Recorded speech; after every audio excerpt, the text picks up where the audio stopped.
함께 찬양하며 나아가겠습니다.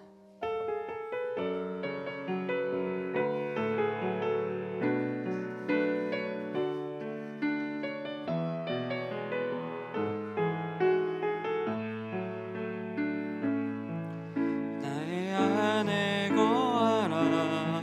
나는 내 하나님이니 모든 환난 가운데 너를 지키는 자라. 두려워하지 말라. 내가 널 도와주리니 놀라지 말라. 내 손 잡아주리. 내가 너를 지명하여 불렀나니 너는 내 것이라. 내 것이라. 너의 하나님이라. 내가 너를 보배롭고 존귀하게 여기노라. 너를 사랑하는 내 여호와라. 나의 안에 거하라. 나는 내 하나님이니 모든 환난 가운데 너를 지키는 자라. 두려워하지 말라. 내가 널 도와주리니 놀라지 말라. 내 손 잡아주리라. 내가 너를 지명하여 불렀나니 너는 내 것이라. 내 것이라. 너의 하나님이라. 내가 너를 보배롭고 존귀하게 여기노라. 너를 사랑하는 내 여호와. 내가 너를 지명하여 불렀나니 너는 내 것이라. 내 것이라. 너의 하나님이라. 내가 너를 보배롭고 존귀하게 여기노라. 너를 사랑하는 내 여호와라. 너를 사랑하는 내 여호와라.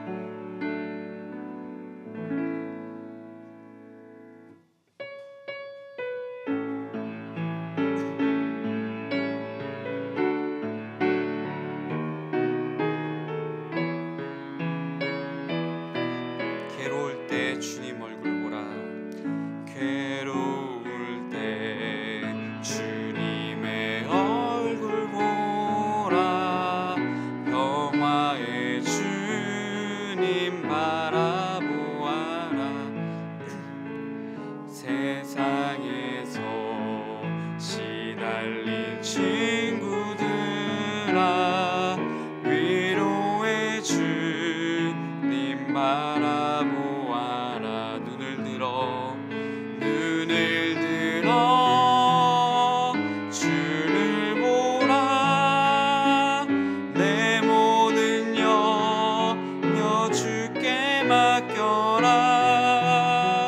슬플 때에 주님의 얼굴 보라. 사랑의 주님 안식 주시리. 힘이 없고 내 마음 연약할 때 능력의 주님 바라보아라. 주의 이름 부르는 모든 자는 힘 주시고 늘 지켜주시리. 눈을 들어 주를 보라. 내 모든 염려 주께 맡겨라. 슬플 때에 주님의 얼굴 보라. 사랑의 주 하여 주를 보라. 눈을 들어 주를 보라. 내 모든 염려 주께 맡겨라. 슬플 때에 주님의 얼굴 보라. 사랑의 주님 안식 주리라. 아멘.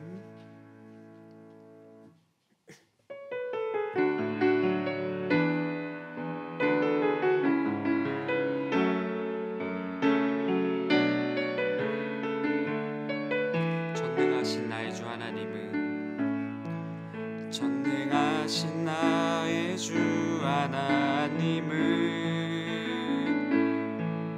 능치 못하실 일 전혀 없네. 우리의 모든 간구도, 우리의 모든 생각도, 우리의 모든 꿈과 모든 소망도 신실하신 나의 주 하나님은 우리의 모든 괴로움 바꿀 수 있네. 불가능한 일 행하시고 죽은 자를 일으키시니 그를 이길 자 아무도 없네. 주의 말씀 의지하여 깊은 곳에 금을 던져 오늘 그가 놀라운 일을 이루시는 것 보라. 주의 말씀 의지하여 믿음으로 금을 던져 믿는 자에게 능치 못함 없네. 처음부터 고백하겠습니다. 전능하신 나의 주 하나님은 능치 못하실 일 전혀 없네. 우리의 모든 간구도, 우리의 모든 생각도, 우리의 모든 꿈과 모든 소망도 신실하신 나의 주 하나님은 우리의 모든 괴로움 바꿀 수 있네. 불가능한 일 행하시고 죽은 자를 일으키시니 그를 이길 자 아무도 없네. 주의 말씀 의지하여 깊은 곳에 금을 던져 오늘 그가 놀라운 일을 이루시는 것 보라. 주의 말씀 의지하여 믿음으로 금을 던져 믿는 자에게 능치. 우리 다시 한번 믿음으로 고백하겠습니다. 주의 말씀, 주의 말씀 의지하여 깊은 곳에 금을 던져 오늘 그가 놀라운 일을 이루시는 것 보라. 주의 말씀 의지하여 믿음으로 금을 던져 믿는 자에게. 우리 다시 한번 고백하겠습니다. 주의 말씀 의지하여, 주의 말씀 의지하여 깊은 곳에 금을 던져 오늘 그가 놀라운 일을 이루시는 것 보라. 주의 말씀 의지하여 믿음으로 금을 던져 믿는 자에게 능치 못함 없네.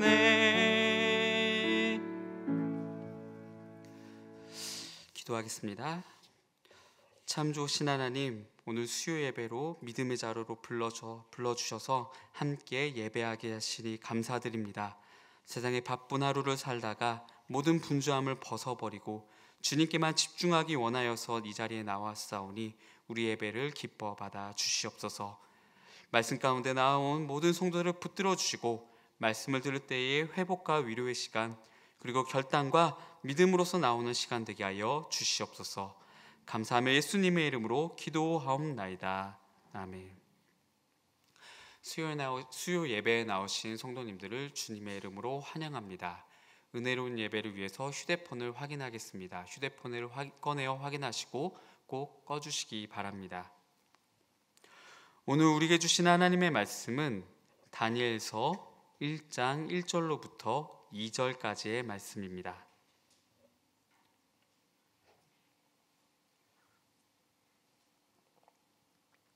다니엘서 1장 1절로부터 2절까지의 말씀입니다.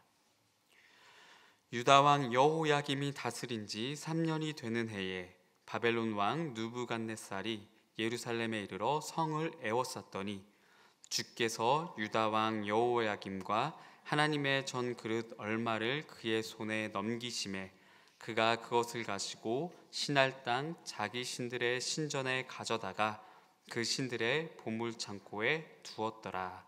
아멘. 제가 참 좋아하는 이야기 종류 중에 하나인데요. 인터넷에 보면은 세상의 사람들을 두 종류로 구분하는 것을 간혹 보게 됩니다. 많은 기준들이 있는데 제가 좋아하는 이야기 중에 하나가 탕수육을 먹는 방법으로 사람을 구분하고 편가르게 하는 것들을 때론 보게 됩니다. 그러니까 여러분도 잘 아실 것입니다. 탕수육을 먹을 때 부어 먹자고 하는 부먹파가 있고요, 또 찍어 먹자고 하는 찍먹파가 있습니다. 다시 말하면 탕수육 그릇에 소스를 완전히 부어서 아주 그 소스와 어우러지게 먹는 그런 부먹파가 있고요, 또 그런가 하면 탕수육을 그 본연의 맛 그대로 살려서 바삭함을 유지한 채 그 튀김의 맛에 소스를 약간 가미해서 먹는 미식가 종류의 찍먹파가 있죠. 여기까지 들으면 예상하겠지만 저는 찍먹파입니다. 탕수육은 제 생각에 그 본연의 맛이 고기의 육질과 또 탕수육 겉에 있는 튀김에 이 조화로워야지, 그렇게 먹어야지 맛있는데 어떤 이들은 그것을 즐기지 못하고 부어 먹는다고 저는 생각이 듭니다. 소스는 그저 소스일 뿐이고 부어 먹으면 눅눅해질 뿐만 아니라 소스가 그 본연의 맛을 감춘다고 이렇게 생각하는 게 저와 같은 찍먹파의 주장일 수 있겠죠. 사실은 이 탕수육을 먹을 때에 이 소스에 찍어 먹기를 좋아하는 저 같은 사람들은 약간의 그 피해의식이 있었습니다. 왜냐하면 이 찍먹파들은 오랜 세월 동안 물어보지도 않고 그냥 소스를 부어버리는 그런 배려 없는 사람들에 의해서 숱한 피해를 받아왔었기 때문이죠. 그래서 저와 같은 찍먹파들이 이렇게 주장합니다. 애시당초 그렇게 눅눅하게 탕수육을 먹을 거면 처음부터 탕수육을 닭강정과 같이 소스와 함께 버무려서 처음부터 튀기지, 그럴 거면 왜 튀기냐고, 따로 소스를 배달하냐고, 이렇게 저희는 주장을 하죠. 한번 소스를 담긴 것은, 그런 담긴 탕수육은 되돌릴 수 없다. 애시당초 배달해서 따로 분리돼서 배달 온 이유가 있다. 과연 회를 먹을 때도 초장을 부어서 먹는 것인지 궁금하다. 이런저런 주장을 하는 게 저와 같은 이 찍먹파들의 주장일 수 있겠죠. 이처럼 좀 너무나 어처구니 없고 쓸데없는 주장이긴 하지만 저는 이 문제를 그냥 이해하기로 했고요. 찍어 먹을 수도 있고 당연히 부어 먹을 수도 있겠죠. 이 쓸데없고 우스꽝스러운 이야기를 서론에 드리는 이유는 이 한 사건을 바라보는 다양한 관점이 있을 수 있다는 것을 말씀드리기 위해서입니다. 탕수육, 이 그냥 먹는 거, 이거 한 가지만을 가지고도 이렇게 다양한 관점이 나옵니다. 부어 먹을 것인가, 찍어 먹을 것인가, 또 찍어 먹겠다면 소스를 과연 간장에 이렇게 찍어서도 먹을 것인가 하는 듯한 다양한 관점이 탕수육만 가지고도 많이 나올 수 있는 것이죠. 왜 그런가요? 왜냐하면 힘의 중심을 어디에 두는가에 따라 관점이 달라지기 때문입니다. 힘의 중심을 어디에 두는가에 따라 여러 가지 서로 다른 관점이 나오는 것이죠. 만약에 힘의 중심을 그 바삭함에 둔다면 찍어 먹는 것이 맞는 것 같고요. 힘의 중심을 그 소스와의 어울림에 둔다면 부어 먹는 것이 맞는 것 같다라는 것이죠. 이처럼 우리는 살아가면서 많은 사건과 많은 과정을 겪게 되는데요. 그때마다 나도 모르게 내가 갖고 있는 힘의 중심을 어디에 두는가에 따라서 사건과 세상을 바라보는 시선이 완전히 달라질 수 있음을 우리는 염두에 두어야 합니다. 순간순간은 우리는 잘 모르죠. 내가 어디에 힘을 주고 있는지, 내가 과연 어떤 것에 내가 중심을 두고 있는지 우리는 그 순간에는 잘 모릅니다. 그러나 그 모든 것이 다 지나고 난 이후에 나중에 들어와 보면 내가 이것에 힘의 중심을 두고 있었구나 하는 것이 드러나게 됩니다. 그것이 돈이든 또는 가정이든 일이든 건강이든 지나고서 나서야지 내가 관심을 두고 내가 중심을 두고 내가 힘을 두고 있었던 게 무엇인지 분간이 되고 알 수 있게 되는 것이죠. 내가 그때 이렇게 행동했던 것은 내가 이것에 중심을 두고 있었기 때문이구나. 내가 내 중심과 내 힘의 관점을 어디에 두고 있기 때문에 이런 행동이 나왔구나 하는 것을 우리가 알게 된다는 것이죠. 성도 여러분, 여러분은 어디에 중심을 두고 계십니까? 그리고 어디에 중심을 두고 싶으십니까? 내 판단, 내 행동의 기준, 내 삶의 모든 중심, 내 힘의 중심이 과연 어디에 있습니까? 내가 힘을 주고 있고 내가 중심을 두고 있는 그것이 과연 무엇인지 한번 생각해 보신 적이 있었나요? 정말 내가 중심을 두어야 할 것이 무엇일까요? 바로 하나님이십니다. 우리는 하나님께 무게의 중심을 두어야 함을 믿으시기 바랍니다. 하나님께 중심을 두어야 합니다. 그러면 나의 행동과 나의 생각과 나의 판단이 다 달라지게 됩니다. 나의 삶의 중심을 하나님께 두고 나의 마음의 무게를 주님께 얹어 놓았을 때에 그때의 삶이란 세상에서 어떤 것에도 흔들리지 않는 평안함이 있고 강력한 힘의 중심이 있음을 깨닫게 된다라는 것이죠. 저는 모든 성도님들이 이렇게 되시기를 소망합니다. 정말 하나님께 중심을 두었을 때에 어떤 힘과 위로가 있는지, 강한 흔들림 속에서도 그 마음 속에 있는 깊은 한숨과 어려움을 주님 앞에 내어놓을 때에 어떤 담대함을 부어주시는지 우리 모두 간절히 알기 원합니다. 저는 그것을 알게 해주는 책이 바로 다니엘서라고 생각을 합니다. 뭐냐면 다니엘서는 힘의 중심을 하나님께 두도록 촉구하는 책이기 때문이죠.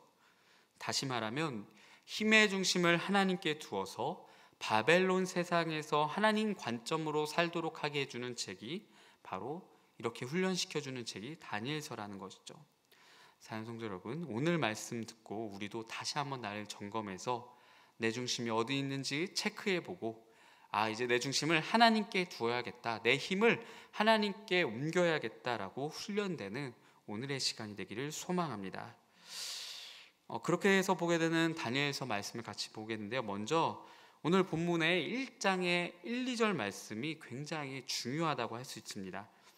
이 1, 2절 말씀이 앞으로 전개될 다니엘서의 모든 이야기를 요약했다라고 해도 과언이 아닌데요. 1절 말씀 한번 같이 읽어보겠습니다. 다니엘서 1장 1절입니다. 시작. 유다 왕 여호야김이 다스린 지 3년이 되는 해에 바벨론 왕 느부갓네살이 예루살렘에 이르러 성을 에워쌌더니 1절을 보면 역사적 배경이 요약이 되어 있는데요. 뭐라고 나와 있냐면 유다 왕 여호야김 3년 때에 바벨론 왕이 예루살렘 성을 에워쌌다. 이 사실이죠. 역사적 사실을 기록하고 있습니다. 좀 더 배경을 좀 더 설명해 드리자면 솔로몬이 죽고 난 이후에 이스라엘은 둘로 나뉜 것을 여러분도 아시죠? 이 둘로 나뉜 이스라엘은 서로 서서히 멸망의 길에 들어서게 됩니다. 북왕국은요 먼저 아수르라는 나라에 의해서 멸망당했고요, 남왕국 유다도 이제 곧 같은 길을 걷게 될 것만 같은 분위기가 계속해서 조성되고 있었죠. 선지자들도 끊임없이 예언했습니다. 너희도 저 북이스라엘처럼 망할 것이다. 너희도 끝날 것이다. 이런 말씀을 쭉 듣다가 오늘 본문의 사건이 들이닥치게 되었습니다. 이스라엘이 당한 위기, 이것에 대해서 이스라엘 백성들은 과연 깨닫고 인지하고 준비하고 있었을까요?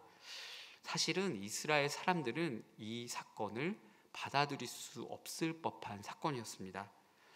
이스라엘 사람들이 멍청해서 현실을 직시할 줄 모르구나, 이렇게 생각할 수 있는데요. 사실 이스라엘 백성들이 자신들의 멸망을 받아들일 수 없는 결정적인 몇 가지 이유가 있는데요. 첫째는 하나님께서 유다 왕가에게 내려주신 약속 때문에 망할 거라는 생각을 전혀 하지 못했었습니다. 잘 보시면 아시겠지만 북왕국과 다르게 남왕국 유다 왕국에는 그 왕가가 한 번도 바뀐 적이 없었습니다. 북이스라엘은 계속해서 왕조가 이 반역자들에 의해서 계속해서 바뀌었었는데요. 하지만 다윗과 솔로몬으로부터 이어진 다윗 왕조는 한 번도 남왕국은 바뀐 적이 없었죠. 왜냐하면 하나님께서 약속해 주셨기 때문이죠. 하나님이 다윗과 그로 인해서 끊이지 않는 그 왕조를 약속해 주셨기 때문입니다. 그러니까 이스라엘 백성들은 그들이 잘못을 하고 다윗 왕가가 하나님으로부터 계속해서 멀어지고 범죄하고 하나님께 끊임없는 죄를 범하고 살아왔지만 하나님께서 그때까지 계속해서 크게 혼내실지언정 한 번도 그들을 완전히 넘겨주신 적이 없었기 때문입니다. 그래서 어쩌면 이스라엘 백성들은 우리는 망하지 않을 거야. 이스라엘 왕조들은 우리는 계속해서 하나님 나라로 세워주실 거야 하는 이런 안심과 안일한 마음을 계속 갖고 있었지도 모르겠죠. 이것이 첫 번째 이유이고요. 또 멸망이 와닿지 않았던 또 다른 이유가 있다면 여호야김 왕, 이 시대 멸망당한 여호야김 왕의 아버지인 요시야 왕 때문입니다. 이 요시야 왕을 잠깐 소개해드리자면 요시야 왕은 아주 선한 왕이었습니다. 열왕기하 23장 25절 말씀을 보면 이렇게 나와 있는데요. 요시야와 같이 마음을 다하며 뜻을 다하며 힘을 다하여 모세의 모든 율법을 따라 여호와께로 돌이킨 왕은 요시야 전에도 없었고 후에도 그와 같은 자가 없었더라, 이렇게 나옵니다. 무슨 말일까요? 하나님을 잘 섬겼다는 것이죠. 유월절도 잘 지켰고요. 하나님께서 그를 축복하시고 그래서 하나님께서 그를 장수하도록 해주실 것만 같은 기대를 가진 만큼 하나님 앞에 아주 철저하게 살았던 사람이 요시야 왕이었습니다. 그런데 요시야 왕은 어떤 일이 생겼냐면 애굽에 의해서 그가 전쟁 중에 죽게 되는 것을 보게 됩니다. 그러니까 이스라엘 백성들이 보기에 또 요시야 왕의 아들인 여호야김 왕이 보기에 어땠을까요? 하나님을 잘 섬기고 하나님을 잘 따랐는데 고난이 찾아왔다, 이렇게 생각이 들지 않겠습니까? 그래서 그랬을까? 예레미야 선지자가 여호야김 왕에게 바벨론에게 항복하라, 애굽을 의지하지 말라라고 끊임없이 예언했지만 여호야김 왕은 그 말을 듣지 않았습니다. 그러니까 여호야김 왕은 그 자신을 왕으로 세워주고 아버지인 요시야를 죽인 애굽의 강함만을 무서워하며 애굽을 따르고 바벨론을 따르지 않는 그런 모습을 계속 보였다라는 것이죠.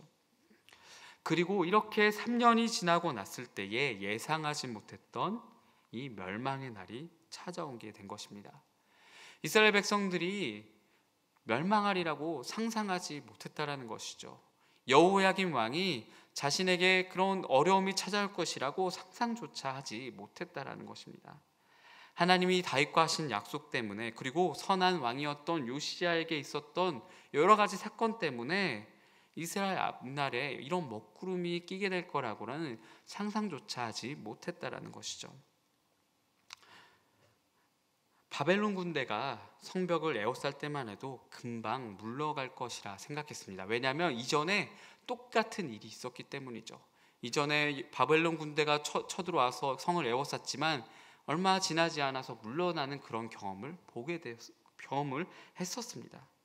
성이 함락되고 병사의 칼날이 턱끝까지 다가와도 현실을 믿지 못했을 것입니다.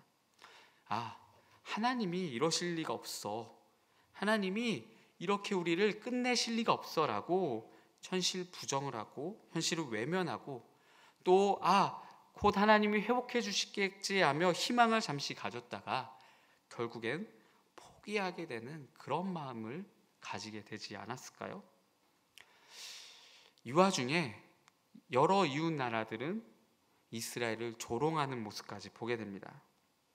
이웃 나라들이 얘기하는 거죠. 너희가 믿는 신이 어디 있느냐? 너희 하나님이 어디 계시냐? 너희가 믿는 하나님이 과연 바벨론의 신보다 강하냐? 약하기 때문에 진 것이 아니냐 하며 이렇게 조롱하고 이스라엘을 괴롭히는 모습까지 보게 되는 것이죠. 그렇습니다. 이것이 현실입니다. 이것이 사실이고 이게 팩트입니다. 이스라엘은 패배했고요. 하나님은 그 자리에 안 계실 것처럼 느껴집니다. 왜 하나님은 이스라엘을 패배하게 내버려 두셨을까요? 둘 중에 하나라고 이스라엘 백성들은 생각했습니다. 하나님이 이스라엘을 버렸거나 아니면 하나님이 바벨론의 신보다 약했기 때문에 패배한 것이다 라고 생각을 하게 되었다라는 것이죠. 그래서 오늘 말씀 2절 말씀에 보면 바벨론 왕은요 하나님의 성전에 있었던 그릇을 빼앗아다가 자기들의 신들의 창고에 둔다라고 말씀에 나와 있죠. 왜 그렇게 했냐면요, 보통 전쟁에서 승리하면요 승리에 대한 전리품으로 그 나라에 있는 신상을 빼앗아다가 자기 신상의 머리맡에 발 아래에 두게 됩니다. 그런데 이스라엘은 하나님의 계명에 따라서 하나님 신상이 없기 때문에 그 대신에 성전 그릇을 가져가다가 바벨론의 신들의 창고에 두었던 것입니다. 이스라엘에 있는 그 성전에 있는 그릇이 소중하고 귀해서가 아니라 완전히 이스라엘의 신 하나님을 짓밟고 이스라엘을 조롱하고 이스라엘을 완전히 무릎 꿇게 하기 위해서 그것을 가져갔다라는 것이죠. 결국 결론이 어떻게 되었을까요? 그들이 생각한 결론? 유다의 신 여호와가 바벨론 신 앞에 무릎을 꿇었다. 하나님의 백성들도 그런 식으로 생각했을 것입니다. 우리가 망해버렸구나. 하나님이 지셨구나. 우리를 버리셨구나.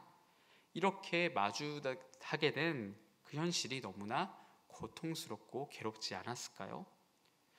하나님이 없는 듯한 지독한 부재, 그리고 하나님 없음이라는 불신이 그들에게 자리 잡게 되었다는 것이죠. 그것이 이스라엘 백성들이 처한 현실입니다. 모두가 1절 말씀에 나온 대로 바벨론에게 포위되었기 때문에 생긴 일이라 할 수 있다라는 것이죠. 성도 여러분들도 이 바벨론 시대라는 것들을 한 번쯤 들어보신 적이 있을 것입니다. 신앙적으로 보통 표현할 때 세상 문화를 바벨론 문화라고 표현합니다. 그리고 세상 문화가 지배하는 현 시대를 바벨론 시대라고 부르곤 하죠. 굉장히 공감되는 표현이죠. 왜냐하면 바벨론 때의 그 문화는 굉장히 자극적이었고 매혹적이었고 아주 그 문화를 각종 그 나라들에게 흡수하도록 만들었기 때문입니다. 마치 이 시대처럼 말입니다.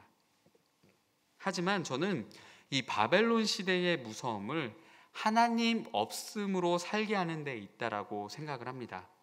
무섭다는 것이죠. 바벨론 시대, 우리에게 하나님이 없어, 하나님이 계시지 않아, 너가 경험하는 고난과 어려움 가운데 너의 하나님이 어디 있느냐라고 끊임없이 우리를 설득하고 우리를 하나님으로부터 멀어지게 하는데 그 무서움이 있다라고 생각합니다. 세상은 강요합니다. 하나님 없이도 살 수 있다라고 말하고 하나님 도움 없이도 스스로 잘 살고 있다라고 말합니다. 또한 세상은 설득하죠. 하나님은 어디서도 너를 돕지 않고 하나님보다 다른 것을 의지하는 것이 더 빠르고 쉽다라고 권유하기까지 한다라는 것이죠. 이것이 바로 바벨론 시대의 무서움이라고 생각되었다는 것이죠. 바로 다니엘서에 나온 다니엘과 다니엘의 세 친구들이 당한 현실이 바로 그 모습이라는 것입니다. 다니엘과 다니엘의 세 친구들이 이 시대를 살아가는, 이 바벨론 시대를 살아가는 우리 위에 그리스도인의 모습을 보여주고 있다는 것이죠. 계속해서 선택을 강요받고 계속해서 사고의 전환을 가져오도록 우리를 몰아가고 있다는 것이죠. 사자굴에 던져진 다니엘이 그랬고요, 불문불에 던져진 다니엘의 세 친구가 그랬습니다. 강제로 계명당하고 이방 풍습에 동화되도록 강요받았던 그 4명의 어린 유다 청년들이 생각의 변화를 끊임없이 요구받았습니다. 자, 너는 어떻게 살아갈 것인가? 너는 세상과 똑같이 물들 것인가? 아니면 여전히 하나님이 계시다고 우길 것인가? 우리에게 계속해서 질문을 던지고 있다는 것이죠. 오늘 성경은 그런 우리에게 겉으로 보이는 현실을 넘어선 그 뒤에 계신 하나님을 바라보라고 우리를 설득하고 있습니다. 뭐냐면 1절 말씀만 보지 말고 2절까지 보라고 말씀하고 있다는 것이죠. 성경학자들은 1절을 일반 역사의 관점이라고 하고 2절을 성경 역사의 관점이라고 말합니다. 무슨 말이냐면 1절은 세상의 시각이며 2절은 같은 사건을 바라보는 성경의 시각이다라고 이야기를 합니다. 2절 말씀입니다. 주께서 유다 왕 여호야김과 하나님의 전 그릇 얼마를 그의 손에 넘기심에 그가 그것을 가지고 신할 땅 자기 신들의 신전에 가져다가 그 신들의 보물 창고에 두었더라 말씀합니다. 무엇이라고 말씀하고 있냐면 주께서 유다 왕과 이스라엘을 바벨론 왕에게 넘기셨다라고 말씀하고 있다는 겁니다. 무슨 말이냐? 하나님께서 이스라엘을 넘기셨다는 것입니다. 하나님이 빼앗기신 것이 아니라, 하나님이 외면하신 것이 아니라, 하나님이 없는 것이 아니라, 하나님이 약한 것이 아니라 이 모든 것들이 하나님의 허락하에 이루어진 것이다 라고 말씀하고 있다는 것이죠. 하나님이 떠나시거나 하나님이 지셨거나 하나님이 버리신 줄 알았는데 성경은 그렇게 얘기하지 않는다는 것이죠. 주께서 하나님의 전 그릇 얼마를 그의 손에 넘기심에라고 말씀하고 있다는 것이죠.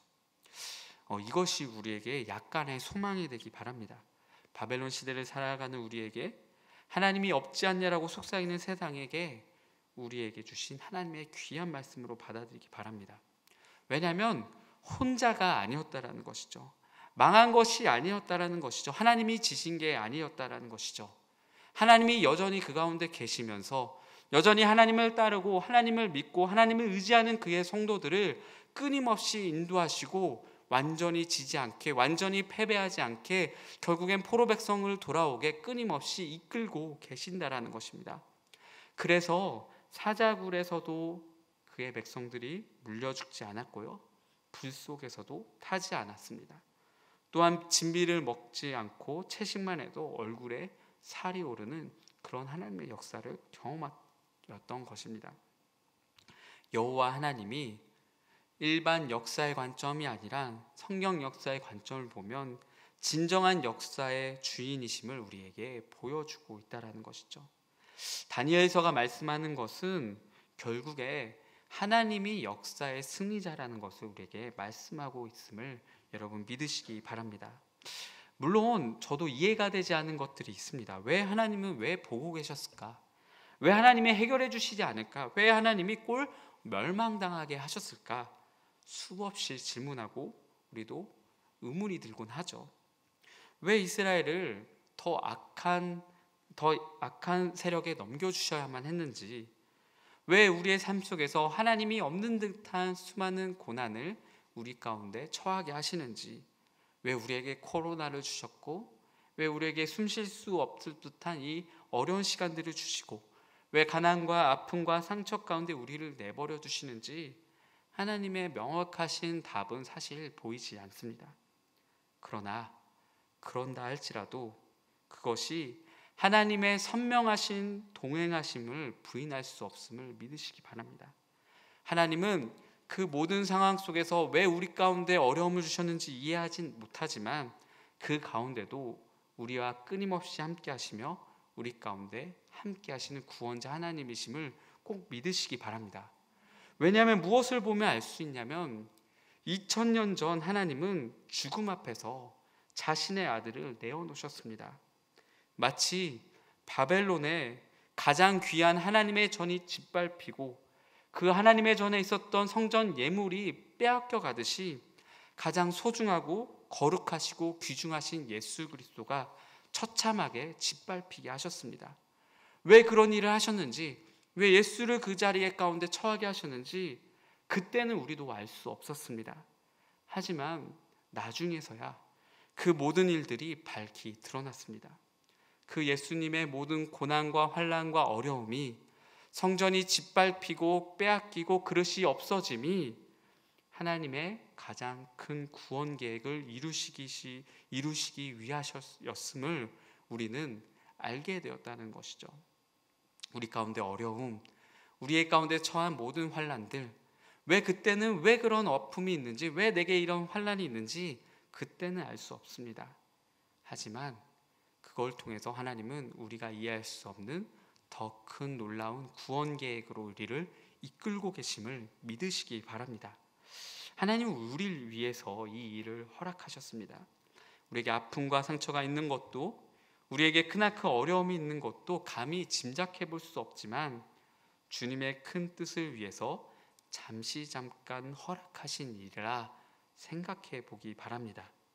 그리고 하나님은 그만큼 우리의 아픔보다 더 큰 일을 당하셨기에 우리를 능히 위로하시고 우리를 회복시켜 주시리라 믿습니다. 성경의 사례들을 보자면 하나님은 여전히 그 자리 가운데 우리와 함께 계시기 때문입니다. 지금도 동행하시는 하나님을 보는 그 눈을 우리가 모두가 가지기를 소망합니다. 처음 서두에 얘기했던 것처럼 우리의 중심이 어디에 있습니까? 우리의 성경에 우리의 이 역사를 바라보는 관점이 어디에 있나? 힘의 중심이 어디에 있습니까? 단순한 일반 역사의 관점으로 보면 늘 패배와 좌절과 어려움만 보일 수 있습니다. 하지만 우리의 힘의 중심과 우리 마음의 중심을 하나님께 둔다면, 그래, 잠시의 어려움을 통해 하나님은 더 큰 일을 내게 이루어 주시겠지. 그래, 잠시의 나의 아픔을 통해도 하나님은 더 큰 하나님의 임재를 나의 삶 가운데 이루어 주시겠지 하는 하나님이 선명하게 보일 수 있다라는 것이죠. 바울도 고린도후서 4장 8절에서 10절에서 이렇게 고백합니다. 우리 고린도후서 4장 8절에서 10절 말씀 같이 고백하겠습니다. 시작. 우리가 사방으로 우겨쌈을 당하여도 쌓이지 아니하며 답답한 일을 당하여도 낙심하지 아니하며 박해를 받아도 버림바 되지 아니하며 거꾸러뜨림을 당하여도 망하지 아니하고 우리가 항상 예수의 죽음을 몸에 짊어짐은 예수의 생명이 또한 우리 몸에 나타내게 하려 함이라. 아멘. 그렇습니다. 사랑하는 성도 여러분, 여러분의 지난 코로나 시간이 어떤 시간들이었습니까? 나는 그 시간 동안에 어려움 가운데 함께 계신 그 하나님을 보는 눈이 계셨습니까?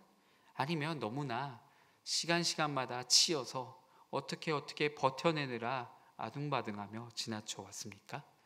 어쩌면 내게 있는 모든 시간들이 훈련의 시간일 수 있습니다. 그래, 하나님께 중심 둬야지. 하나님께 마음을 두어야지. 나의 생각의 힘을 하나님과 맞춰야지. 그렇게 우리에게 주신 시간을 훈련의 시간으로 여기며 주님께 더욱 매달리는 저와 여러분이 되시기를 간절히 소망합니다. 이 시간 함께 찬양하겠습니다. 예수를 함께 하시네 고백하도록 하겠습니다.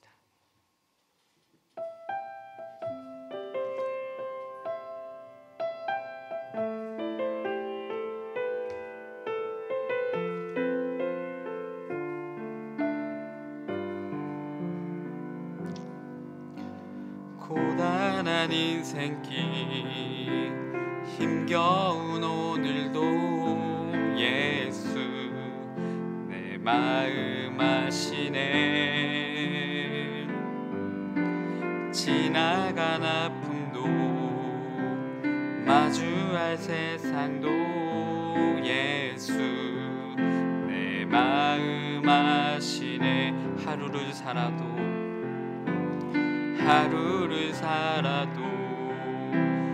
기쁨으로 가리.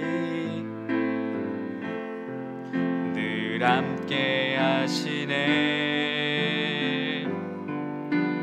후회도 염려도 온전히 맡기리. 예수 늘 함께 하시네. 믿음의 눈 들어, 믿음의 눈 들어 주를 보리. 이 또한 지나가리라.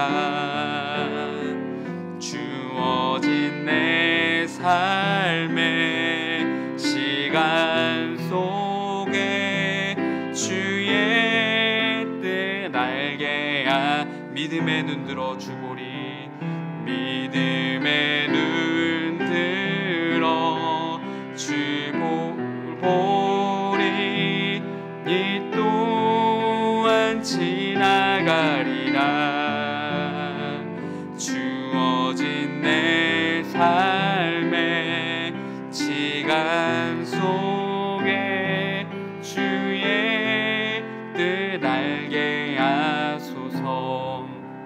이 시간 말씀 기억하며 함께 기도하겠습니다. 기도하실 때에 살아가는 그 시간을 살아갈 때는 하나님의 뜻이 무엇인지, 지금 내게 있는 아픔이 무엇 때문인지, 내게 있는 어려움이 무슨 연유인지 깨달아 알 수는 없습니다.